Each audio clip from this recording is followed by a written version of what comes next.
Well, good afternoon, everyone. Thank you all for coming to the next installment of the President's Speaker Series. We have a special guest that we're welcoming back to Pepperdine. In 2020, she was one of our honorary degree awardees at our business school, but she's here for a special visit and a conversation. She's going to be in Dr. Kyron Skinner's class. Can you wave, Dr. Skinner? Today at the School of Public Policy. You all know that at Pepperdine we talk quite a bit about purpose, service, and leadership, and our mission to prepare students to be driven by purpose, service, and leadership, and we strengthen them here for that. It's hard to imagine someone who better embodies those three things, purpose, service, and leadership, than our guest today, Secretary Barbara Barrett. During the first administration of the Trump White House, she served as the 25th Secretary of the U.S. Air Force and was instrumental in establishing the U.S. Space Force. Some of you may be wondering, what's that? We'll get there. I promise you we'll unpack that. She serves as the Vice Chair for the Smithsonian Board of Regents. She serves as the Vice Chair for the Caltech Board of Regents. She chairs there at Caltech NASA's Jet Propulsion Laboratory. She chairs the governance body. She was the recipient of the Horatio Alger Award in 1999. If you don't know what that is, you should Google that. And she now serves as the president of the Horatio Alger Association Board of Directors. In her past roles, she's chaired the Aerospace Corporation for 4 terms, was the founding chair of the Valley Bank of Arizona. She has also served on the governing boards of the RAND Corporation, Raytheon, Mayo Clinic, and the Space Foundation. She was interim CEO of both the American Management Association and of the Thunderbird School of Global Management. In President George W. Bush's administration, she served as the ambassador to Finland. And during the Reagan administration, she was deputy administrator of the Federal Aviation Administration and vice chair of the Civil Aeronautics Board. She has also served as a civilian advisor to about a dozen secretaries of defense. An instrument-rated pilot, she's also space flight qualified. She's an astronaut. The daughter of a real-life cowboy, Secretary Barrett and her husband, Craig Barrett, own Triple Creek Guest Ranch, a Montana resort where they raise cattle and bison, and one that is perennially rated one of the top resorts in the world. Please join me in welcoming Barbara Barrett back to Pepperdine.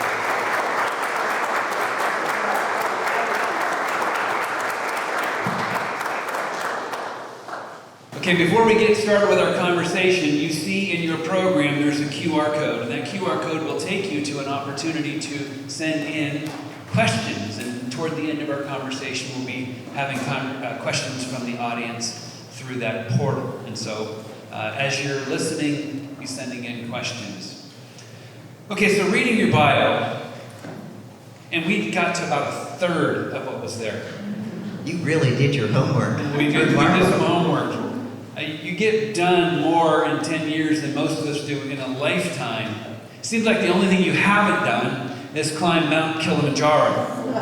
Wait a minute. Yeah, okay. Also climb Mount Kilimanjaro, and we will get to that as well. So let's just start with, you're currently the CEO of the Triple Creek Guest Ranch in Montana.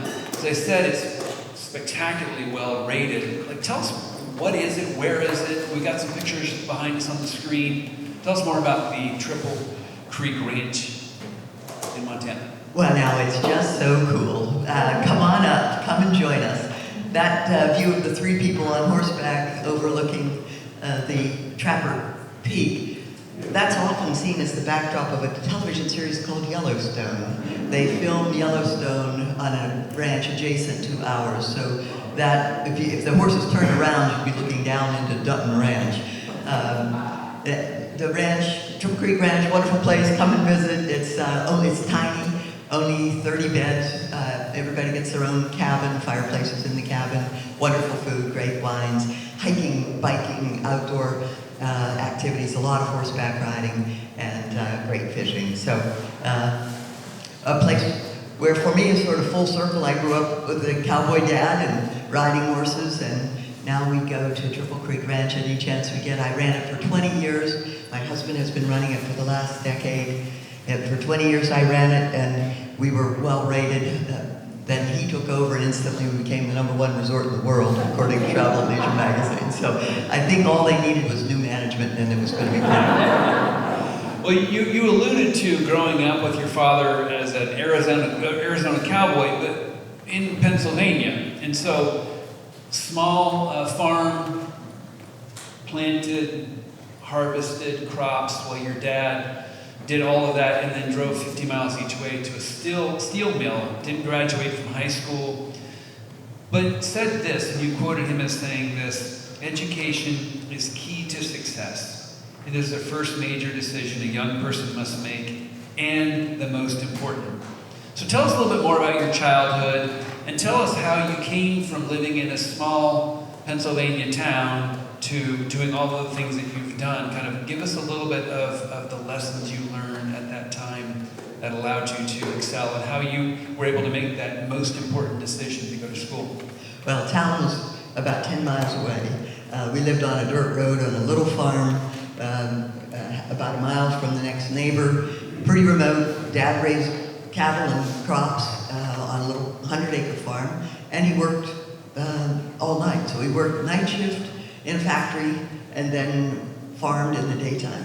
He was famous to us as we were growing up for saying, "Wake me up in half an hour," and that would be his night's sleep. And he also, as a demonstration of the kind of humor he had, we would leave notes on the kitchen table. It was those, the bent aluminum Formica top tables that were popular in the era. He would left a note one time that said, "Wake me up 15 minutes before you get up." But he worked all the time and was a horseback rider. He'd been a cowboy before World War II, joined the service and fought during the war, was hurt during wartime, and was put in the hospital in Pennsylvania, where he met my mother, married, settled down, raised 6 kids.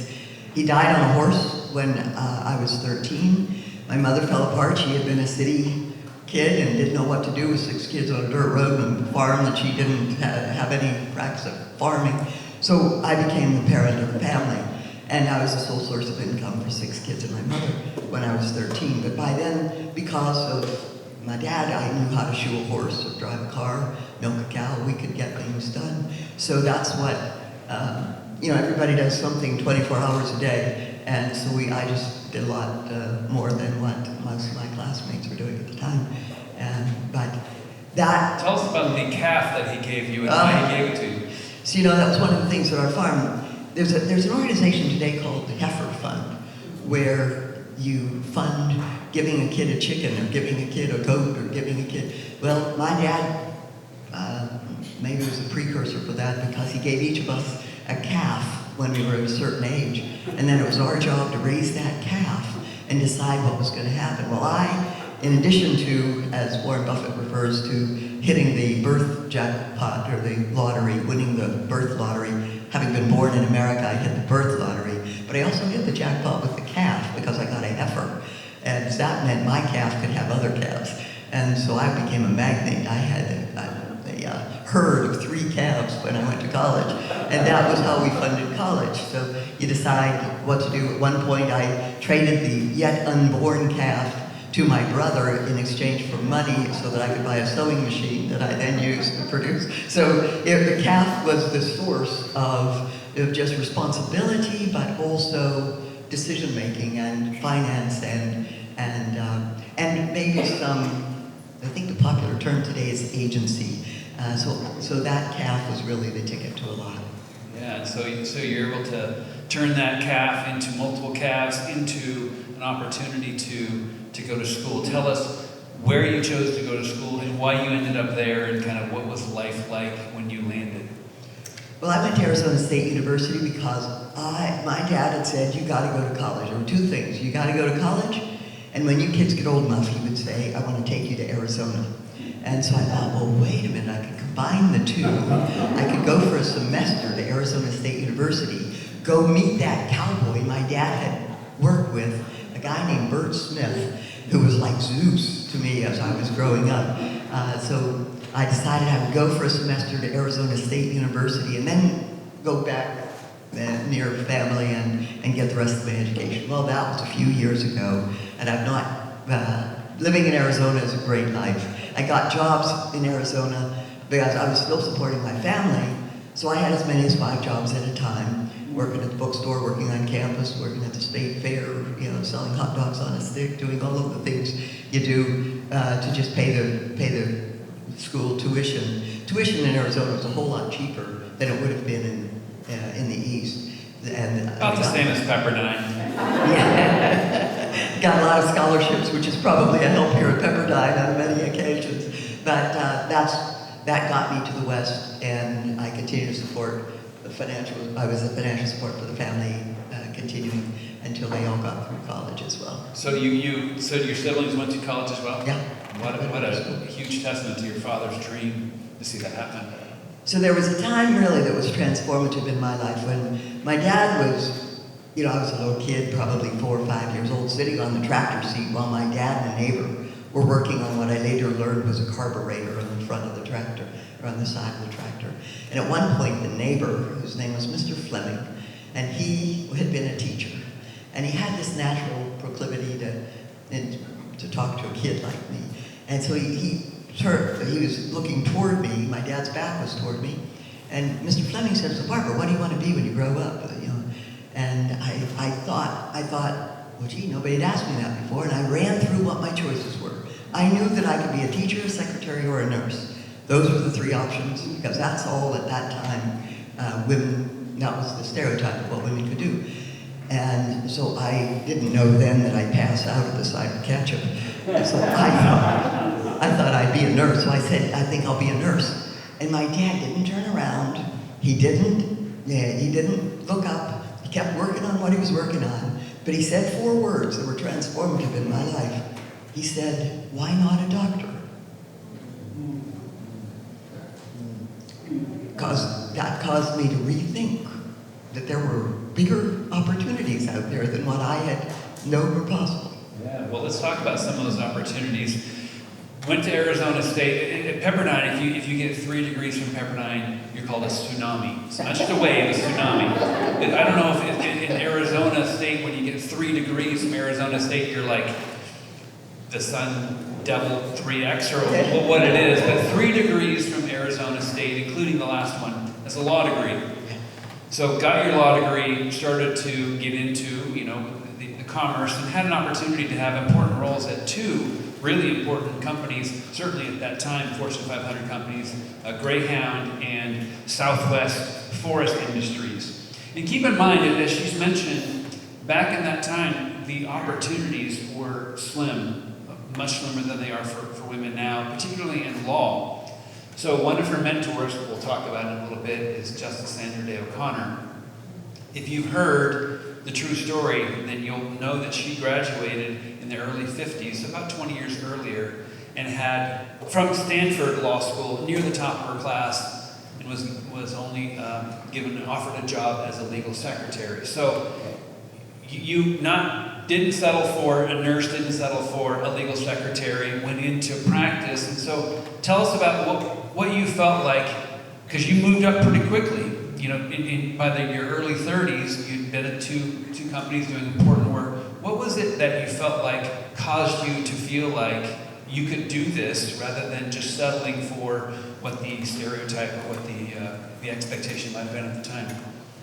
Well, Jan, Justice O'Connor, at that time was Senator O'Connor. She famously in the Supreme Court, she was one of the very few who had done work in all 3 branches of the government. She had been in the executive branch with the Attorney General's office in the state of Arizona. She'd been in the legislative branch. She was the first woman in the country to have been the majority leader of any state house or senate. She was majority leader of the state senate, and then she was in the judiciary at all levels. So for the court of first impression, as well as the appellate court and then in the Supreme Court.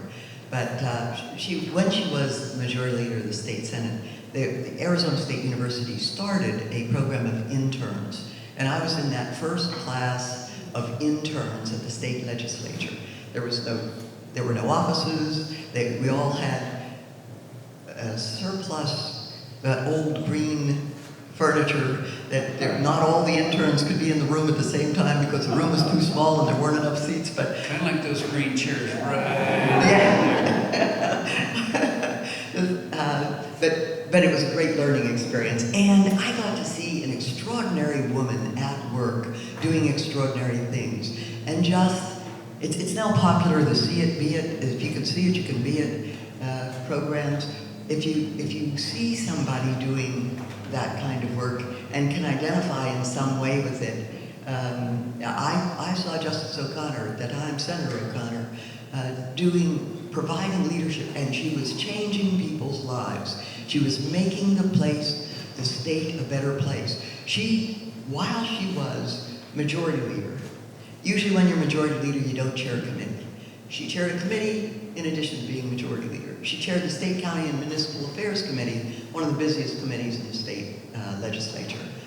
And she was raising 3 sons, had a husband practicing law, and she took it upon herself you don't see law books very often these days, most everything is online, but the Arizona Revised Statutes would fill the back wall of this room. She went through the Arizona Revised Statutes, page by page, and gender neutralized the law so that women could cut men's hair. Previously, only men could be barbers. Just all of the restrictions on women that there had been. She went through the Arizona Revised Statutes and revised all of that in addition to all the other things she was doing. I saw that a woman can really make a difference in people's lives and offer opportunity to others if they work a little extra hard. And you're not talking about just gender neutralizing the language, gender neutralizing the law. Spectacular. Well, who are some other people, some people that come to mind that were mentors or role models for you? Well, I had the privilege of working a lot with a woman named Sally Ride. Sally asked me for some help. Once you've been the first woman in space, everybody knows your name, everybody wants you to do things. You can't do everything. Sally would agree to do only 2 things at a time, but she was asked to do so much more. And she was trying to think of what her legacy would be. So she asked me to help as she was putting together something called Sally Ride Science Clubs and Sally Ride Science Festivals. So she would go to university campuses and invite middle school girls to come on campus and have a 3/4 day festival where there would be a plenary session where she and eventually other astronauts, especially women astronauts, would speak.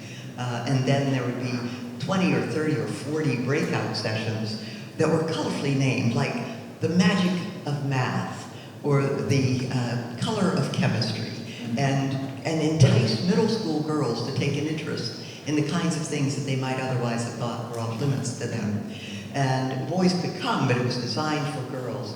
And because most middle school girls are not going to drive themselves to an event like that, they had also sessions for mentors, teachers, parents, the Girl Scout leaders, or whoever was arranging the teachers that might have arranged for the travel to get them there, about how to keep girls interested and involved and inspired on topics that society might not be encouraging them to do. So working with Sally Ride was a great privilege and a great strength and opportunity.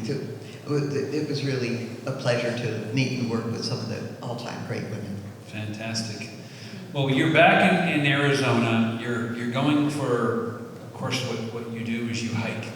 And you're hiking on an Arizona trail at one evening, and just as you start to come down, something happens. You meet someone. Tell us about who you met and what that ended up changing in your life. So there's a peak in Arizona that then was called Squaw Peak. Today it's called Payestoa Peak, named for the first woman, Native American, to have been lost in battle. I would refer to then Squaw Peak as the poor man's athletic club. Anybody can go hiking. No dues required.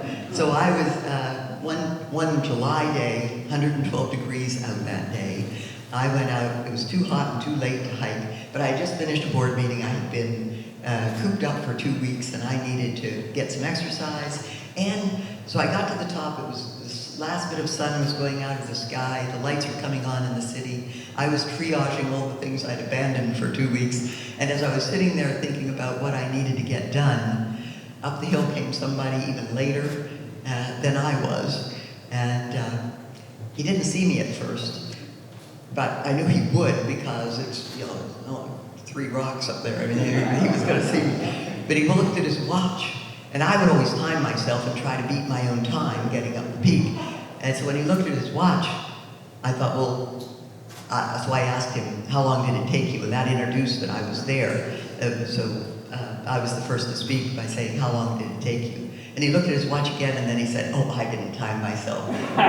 He knew you'd beat him. I thought you did too. You just were afraid to tell me how long it took you to get there. So we chatted at the top for a while. We ran down together. Inevitably, I asked him what he did, and it was way dark by the time we got back to the bottom, and I was thinking, what if this guy's up to no good? And then I thought, people that are up to no good do not climb 1.5 miles straight up a peak on a hot summer day. They're at a bar someplace. So I asked him what he did, and he said that he was a manager in a small electronics firm. Well, forgive me for saying this, but I had been spending a lot of time with lawyers and with legislators and political people. And so I was accustomed to taking what they said and then discounting it down to what I thought was probably the accurate representation. So when he said he was a manager of a small electronics firm, I thought, well, okay, he's the night clerk at Radio Shack.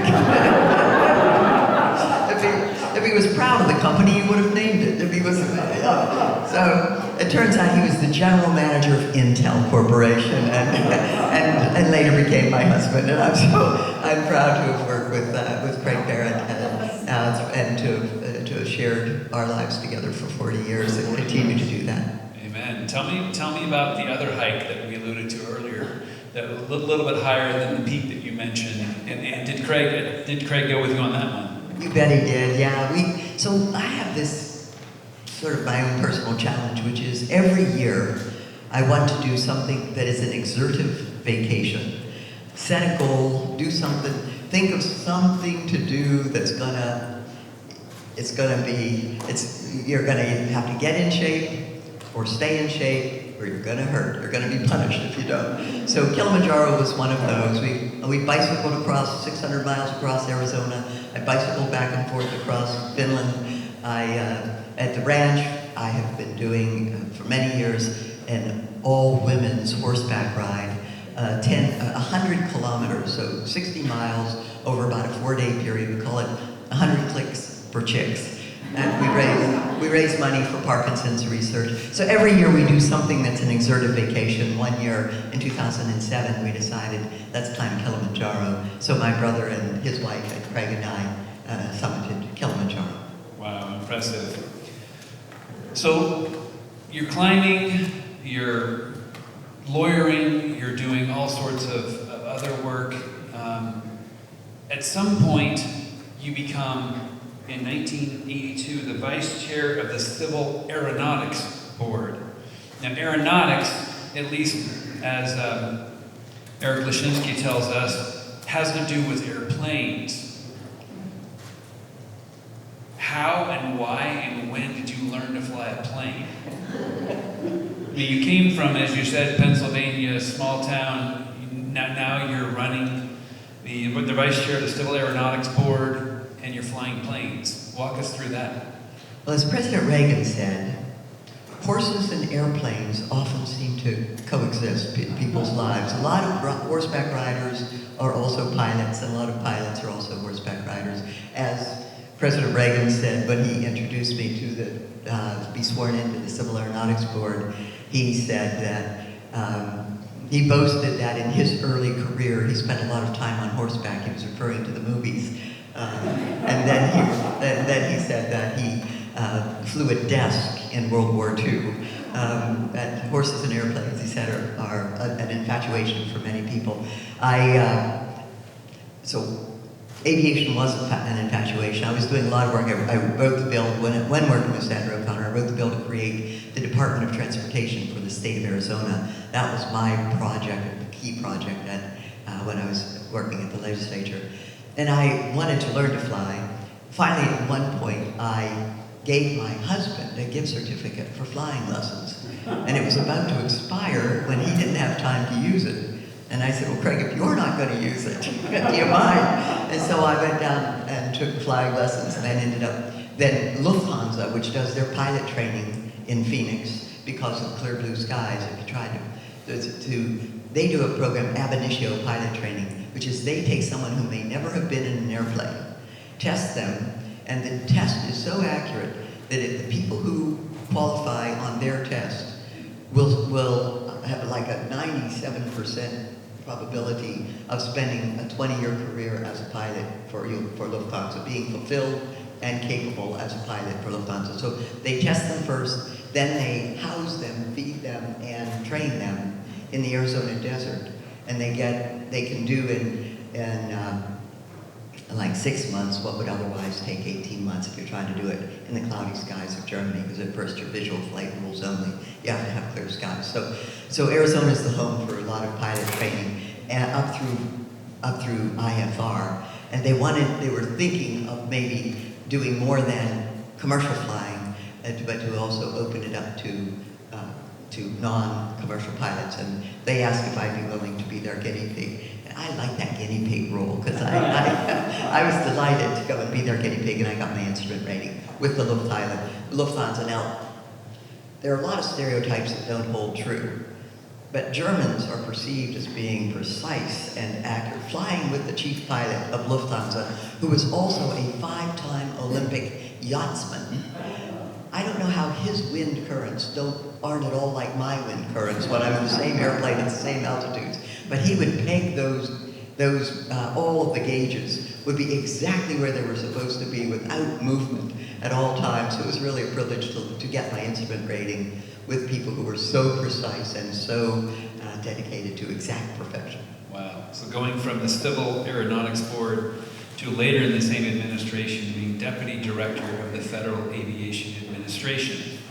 So when you arrived, women were only allowed to fly certain planes, and I suspect what you're going to tell me is you remember the conversations with Justice O'Connor about removing restrictions for women being involved in various entities. So the fact that they were only allowed to fly certain planes didn't sit well with you, I imagine. So what'd you do about it? Well, I sort of thought that hand-to-eye coordination would matter more than body packaging. That maybe America's defense would be stronger if we had the best talent in the cockpit, not the best talent after eliminating 50% potential talent. So I thought we were shortchanging America by saying that only 50% of the population could qualify to fly airplanes. So I was arguing that women should be permitted to fly fighters and bombers, as they were at the time permitted to fly tankers and transports. So you could fly these big, heavy aircraft, tankers, flying full of jet fuel or fuel of troops or assets. You could fly that, and they were usually older, and they were usually not as electronically enabled, so that it took upper body strength to do those, as compared to the F-16s or the fighters. So women were allowed to fly the heavy, big, slow, and valuable target. If you're the bad guys, you'd rather take out a whole jet filled with jet fuel. So the average sortie would be run, a fighter would take off and burn a lot of fuel to get to altitude. Then you tank up at altitude, because you can go a long ways at altitude. You burn the fuel getting to altitude. So then you tank up, you go up to a tanker and mid-air refuel, and they go. So if you're the bad guys, would you rather get the beehive or try to get each of the bees? So of course that tanker pilot is a much more valuable target, and women could do that. So I suggested that it wasn't entirely chivalrous to allow women to fly anything that can't shoot back. So there was an admiral who was the father of daughters, and he asked if I'd be willing to train up and fly the Navy's F-18 and see if a woman could do an F-18 flight and land on a carrier. So I had the privilege of, they tell me, being the first civilian woman to take an F-18 out, right not far from here, took out from Lemoore Naval Air Station near San Francisco, out over the valley here, and out to the Nimitz, which was at sea, south of the Mexican border, and out toward Hawaii. And we did 4 full. We've got a picture of the jet up there behind. The F-18, pretty cool. Despite being a Navy aircraft, it's a pretty cool aircraft. And I just last month was back on the Nimitz for the first time, and visited the men and women, including a woman F-18 pilot who was one, forgive the expression, badass gal. I don't know that. What does that mean? She fits it ever so accurate. I think there are those sitting out here that would use that term to describe you, but they would do it in the most respectful way. But your service to the country didn't end, of course, with FAA, with the Civil Aeronautics Board. At some point, you had the opportunity to be a diplomat on behalf of the United States. And so before I go there, I'm going to ask the audience a question. Whoever gets the answer right first gets another burrito. Happiest place on earth? No.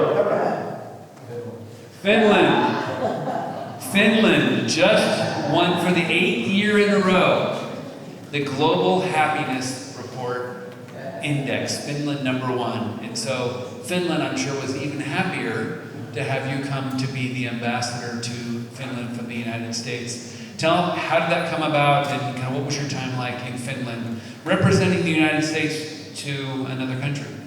Well, just last night, my nephew and I were talking about a term relatively well known right here at Pepperdine, and that was freedom.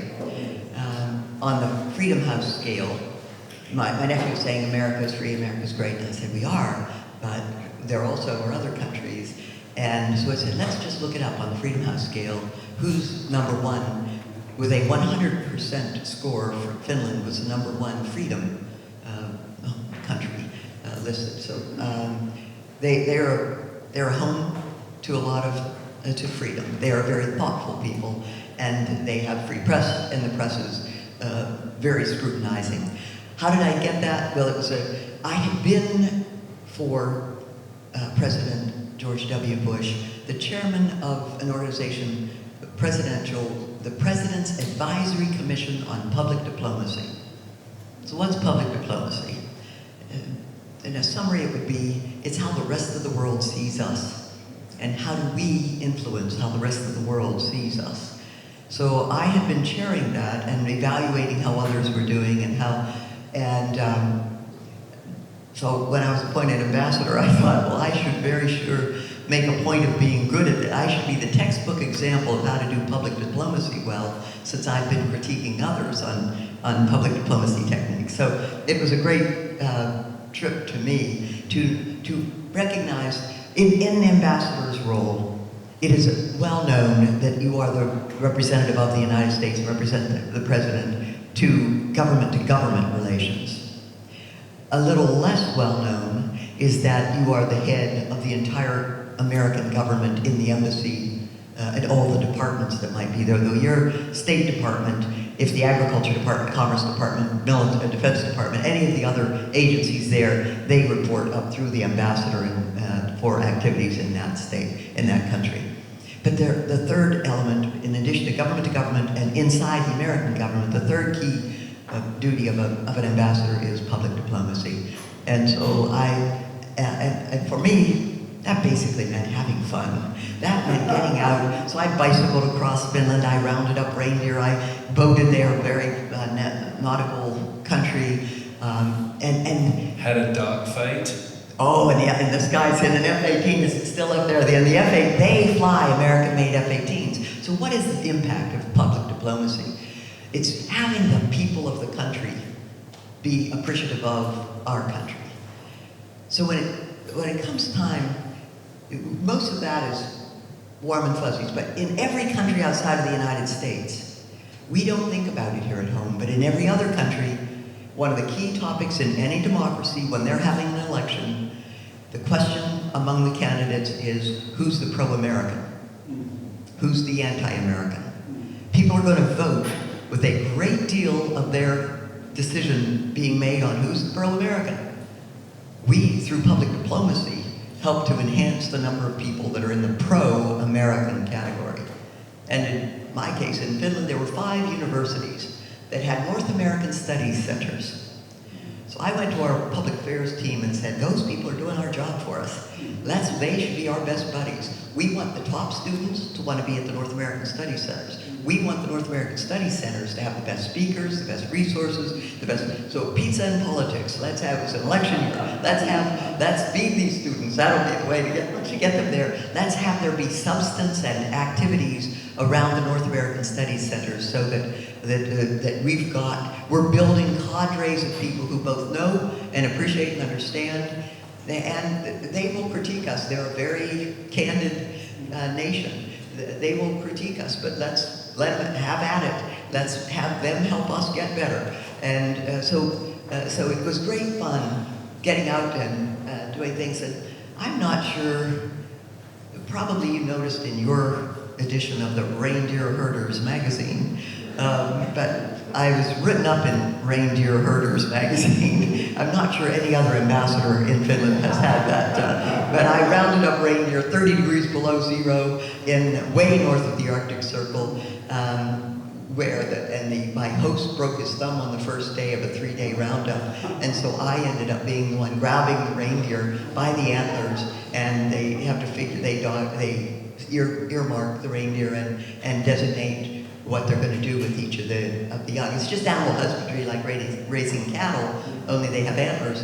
And you saved Christmas that year, so thank you for that. Making sure the presents were delivered. Yeah. You continued to serve, not just as an ambassador, but then were called back into service as a Secretary of the Air Force. So in 2019, with a vote of 85-7, rarely do we see votes that heavily supportive, particularly in recent times. During your time as the Secretary of the Air Force, you and others, but you were played a critical part in launching Space Force. Sounds like something out of science fiction. It actually is real. I looked it up, and you can too. Tell us more about why that was important and what it does now. Space. Okay. It's so cool, and there's a lot going on, and we hear about it all the time. But one of the things that people often don't realize is just how very much you use space every day. Probably before your first cup of coffee in the morning, you have used space. But there are no wires to it, so you may not know that blue dot wouldn't be on your iPhone. That if you check the stocks, if you check the email, if you check the weather, if you check the traffic, any of those, you're almost certainly using space assets. If you use an ATM, if you use your credit card, if you for gas, all of those things, you're using space, and without space assets, it wouldn't be possible. We are dependent upon space in ways that our way of life is dependent upon space. But because we don't know that, because so much of the public is not aware of that, we have underfunded our assets in space. Our GPS system is over 25 years old. We are vulnerable to being spoofed, jammed, captured. Our assets are vulnerable. My predecessor, Heather Wilson, as Secretary of the Air Force, said, it's like we built a glass house before we knew about stones. So all of those things that are so impactful on our way of lives are vulnerable now, and we've had very little protection. Space has been partly a Navy, partly an Army, partly Marine Corps uses space a lot. And space has, for many of the military services, been like a utility. It supplies us capability. We use space, but nobody had the responsibility to defend and protect that space. And because even the lead on most of space assets was under the Air Force, the budget was being determined by air breather operators, people that were flying air-breathing aircraft. They weren't, the space people were not the top generals, because the general officer community is dominated by fighters and by pilots rather than by space operators. So having a separate force. So I was there as vice chairman when we closed the Civil Aeronautics Board. I'm generally predisposed and prouder of winding down parts of government. The first major federal agency to go out of business, the Civil Aeronautics Board, I'm very proud that was a part of closing that. But in this case, because it is so important to our way of life, and because the best way it seems for there to be focused attention on the very important value of space to every man and woman in our country, and especially to the men and women in the military, I've really felt it was important. And it was one of President Trump's two biggest applause lines: build a wall, build an air force, build a space force. And so he tossed it to me to build that force, and I was really pleased to have a chance to do that. Yes, the Space Force is up and operational, it took a long time to decide, what do you call somebody?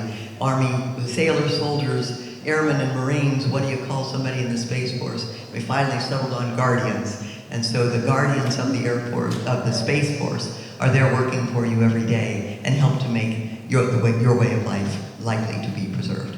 Semper Supra is what the... Semper Supra. Yeah. Always above. Excellent. Space Cadet wasn't under consideration. Oh, there were about 300, and there were some were disparaging as Space Cadet. Yeah, understood. The Kuipers, or there were a lot of terms that that would only have been known to the astronomers in the audience, but it sounded like what you said earlier, like air breather is almost a slur for those who are air breathers making this decision. We can all identify with it. Yeah, we can. We're all air breathers. So going back just a little bit in time, but continuing the same theme, you get a call in 2009, and this is asking you, hey, we got an unexpected opening for a place that's a potential trip. We don't have time to train you fully. Want to be an astronaut? Talk to us about that. It's a Boy Scout motto to always be prepared, right? Well, how they would come up, I certainly thought I was beyond the age that there was not going to be any possibility of my own. And I never dreamed of going to space. There are cab drivers that have thought about going to space more than I ever dreamed about going to space. But I got a call, completely unexpected and out of the blue, from the organization Space Adventures that does the space tourism. They had taken Dennis Tito and then Shuttleworth and a couple of others into space. And they were charging some crazy amount. And I knew, I met the guy on a trip with Steve Forbes, and he called, and I was interested in what they were doing. I thought it was cool what they were doing, but I do not consider myself a candidate at all. In the end, he said, we've got an unexpected seat. We've got the #1 guy who's going to pay us the big bucks. And I think it was like $50 million, which of course, he said, would you be willing to go? And I said, I don't want to insult you, but I love the idea, and it would be so fun to go, but I don't have that kind of money, and if I did, there'd be more scholarships in this world. I wouldn't do a joyride. And he said, well, we're not talking about you having to fund it. We've got the guy who's funding it.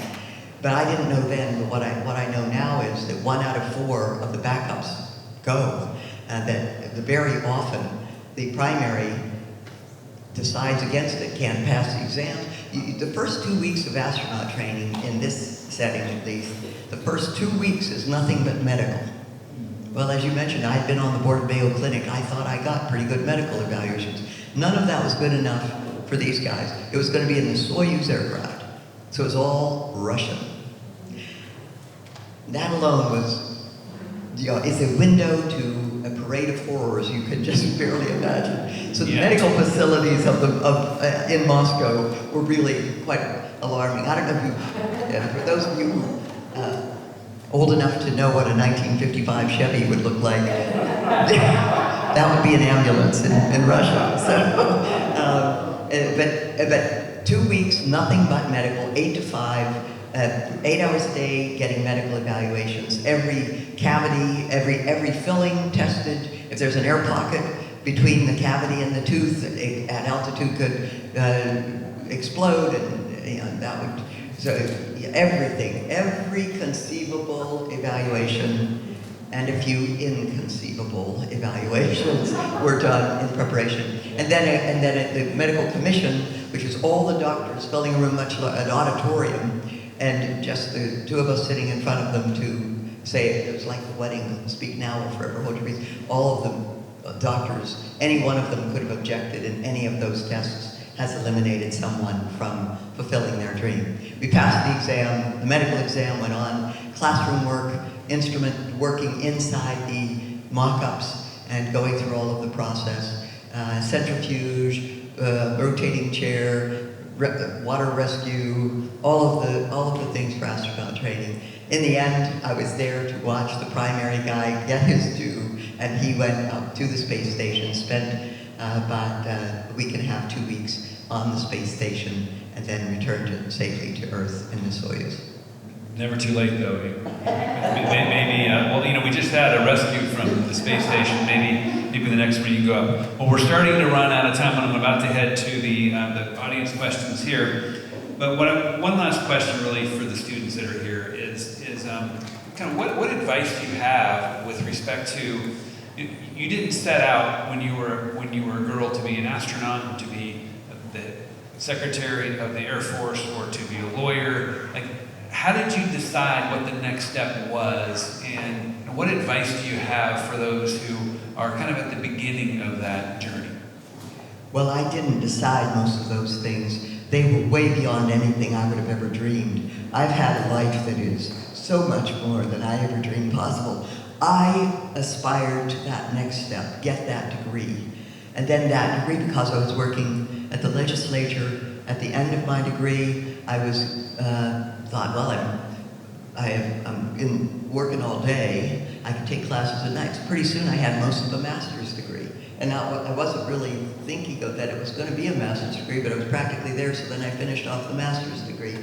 And so one thing after another, so I think the advice would be, have a plan, but stay flexible and be opportunistic for things that may come up that are beyond the plan. Have a plan and think big. It's remarkable how much grander life is than what it might be perceived, but then, well, how it's perceived when you're spending your time in classrooms and you're thinking this is pretty confined, this is pretty, but that classroom time is a solid foundation upon which you will draw for the rest of your lives. And for the students, I would say learn as many things of in different categories. Try everything. Learn to scuba dive, pick up a language, handle a camera well. I mean, just, it's almost like, look at the list of things in a Girl Scout or Boy Scout merit badge list and use it as a menu to just, how many of these things can I have at least passing familiarity with? And it's remarkable, it's almost Forrest Gump-like, that you will end up finding that one thing leads to another and they all tie together. And I would have, so when I was a student, I worked at the bookstore, one of the many jobs, because the bookstore meant I got a 10% discount on my books, and I was there when they brought used books in, and I had a pretty good shot of getting a used book, so I not just the discount with the used book. So it paid nothing, $1.35 an hour, but it was, the peripheral benefits were, I could see the books. Amazingly, when I was going through the obligatory background checks, FBI background checks for any of these jobs, the guy who was always available that the FBI could find was the owner of this little bookstore. And so when I go back and look, you can have FOIA, what it is people said about you. When I go back, the guy who they could always find was Bob Little, the owner of the bookstore. And he said the nicest things. I can't believe, he said, I think I can barely believe he even knew who I was, except that I was reliable if he needed somebody during a rush period. So they always ask some of the same things. Is she known to use or abuse drugs or alcohol? Is there any reason to doubt loyalty to the country? Is there anything else that we should know? And so there are a few things that they will always ask. And it's remarkable the kinds of things that come back to play a positive role in the process that are so coincidental to what you thought was the course of your life. So enjoy doing lots of things right now and pick up as many kinds of interests. Explore things, because some of those are going to become passions. You just don't know which ones. Amen. Well, we have a handful of questions that we'll try and do a little bit of rapid fire on, just to see what your thoughts are. One of the questions was, given the dramatic decline in farming, where you'd learned so many life lessons in America, what can we do to inculcate in our children the same values, skills, work ethic that your father instilled in you? While farming has in many ways gone industrial, it's heartening to see how many people are growing gardens. Just the garden, where you see the process of life, from the planting the seeds and preparing the soil. It's not for nothing that so many references are made to gardens or to the gardener and the wisdom that you get just from that. And animal husbandry, so whether it's crops or animals that you farm, it's just having a pet, the responsibility that comes from having a pet. We had a few cows. It wasn't a dairy farm, but we had a few cows. We had beef cattle, but you can milk beef cattle, so we milk our cattle. And you gotta milk those cows 6 in the morning, 6 at night, no excuses. You gotta milk them every day. It doesn't matter how bad you feel or how you'd like to do something else, or there's something, or he hit me first, or whatever the things might be going on, you gotta milk the cows. So I think that we have access to some of the same life lessons that farming offered that we can impose upon ourselves in taking on responsibility. Excellent. A couple questions about leadership lessons that you've learned and that you would say that encourage others to learn from your experience on how to navigate as a woman or just as a leader from the people that you worked for. I'd skip the whole thing about what category you're in. So don't worry about being a woman or being tall, short, fat, thin, blue-eyed, brown-eyed. Worry about what you're trying to get done. Think about the mission and be the best at what you're working on. And if you bring value to the table, they want you there. And if they don't want you there, then you know that what you need to do is revise some of the systems. You need to play by the rules. When the rules are wrong, you are not powerless to change the rules. Figure out how to build a coalition, work with others, and if the rules are wrong, change the rules. But play by the rules and win. And that's probably going to happen from a lot of good preparation. It's one person with organization, one person who's well prepared is going to win in 90% of the occasions, because most people aren't organized or well prepared. So be that one who comes in thinking about what the mission is. How do you accomplish something of value that's going to help people, and helping people in the long run, not the short term, feel good helping people, but the building systems where you inspire people to do what they ought to be doing anyway, and inspiring them to do things that are going to create value in the longer term. So those are a few things I would think about. Two final questions, one from here and one from me. One here is, as you're looking back upon a full life and still looking ahead to quite a bit more adventure ahead of you, what would you say, if you could pick what somebody said about you when you were gone, like what would be the legacy you felt like, if they would say this, then you'd be satisfied? Jess O'Connor was asked that once, and she said, "I'd like to be remembered as a hard-working cowgirl."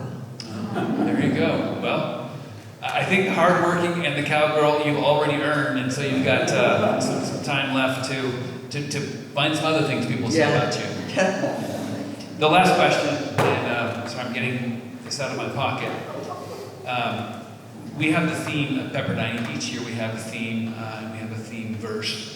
Where the Spirit of the Lord is, there is freedom. And so freedom is our theme for the year.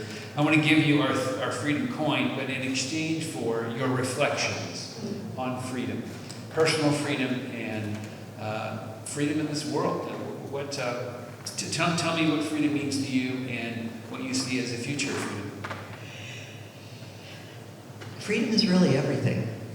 Freedom is opportunity. Freedom is a system. It's the capability of being the best that you can be. It's the opportunity to excel, to form friendships, to interact with people of varying perspectives and experiences.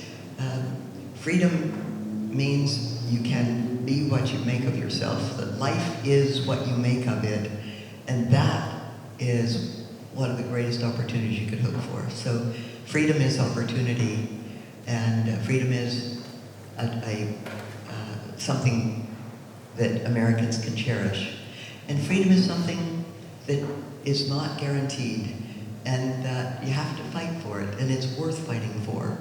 Freedom is derived from strength and from knowing that sometimes you have to defend it. At one point I hosted His Holiness the Dalai Lama and a faculty member at Thunderbird who said, "I'm sorry, Your Holiness, I'm afraid I have to ask you a hard question. I have recently been going through a lot of stress, and I've been in a lot of fights." And she said, "I'm not proud of myself, but I've been in fights lately." And His Holiness, in contrast, this Nobel Peace Laureate, surprised me with his answer. A man who had left Tibet when he was 14, and many of his, with the entourage, but many of his people were left behind.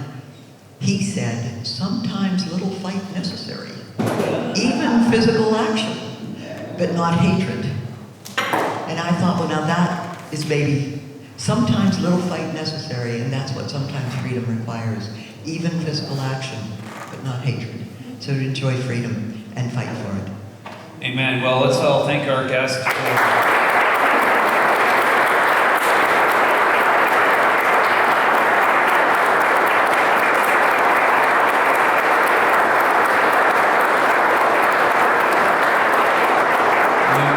Truly are someone who has, in so many ways, fought for freedom in this country and around the globe on behalf of our country and on behalf of everybody in the world.